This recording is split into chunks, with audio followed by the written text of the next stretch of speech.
أعوذ بالله من الشيطان الرجيم.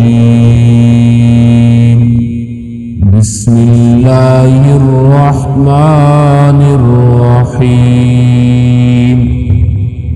جعل الله الكعبة البيت الحرام قياما للناس والشهر الحرام والهدي والقلائد. بسم اللہ الرحمن الرحیم. اللہ کے نام سے شروع جو نہایت مہربان ہمیشہ رحم فرمانے والا ہے. سورہ مائدہ نمبر 5 آیت نمبر 97. اردو ترجمہ اتقان القرآن.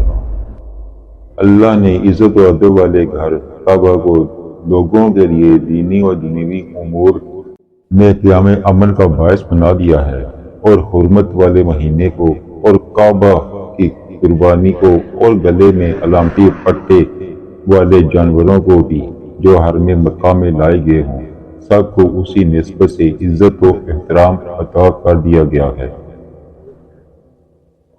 اللہ تعالیٰ نے مکہ، کعبہ اور قربانی کے جانوروں کو ایک روحانی مرکزیت عطا فرمائی ہے.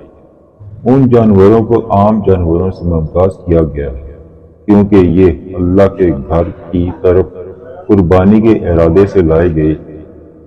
ان کی عظمت دراصل نیت اور نسبت کی عظمت ہے. قربانی کے جانور قیامت کے دن اپنے گوشت، خون اور بالوں کے ساتھ آئیں گے اور میزان حسنات میں اضافہ کریں گے. قربانی کا جانور صرف ایک مخلوق نہیں بلکہ اللہ کے راستے میں نیت کے ساتھ پیش کی جانے والی قربانی کا مظہر ہے.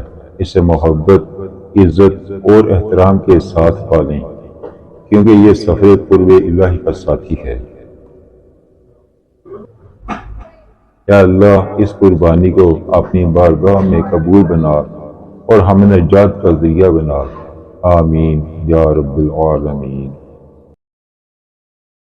قربانی کے جانور کے ساتھ حسن سلوک کریں، اسے نرمی سے سنواریں، وقت پر پانی و خوراک دیں اور اس پر محبت سے ہاتھ پھیریں.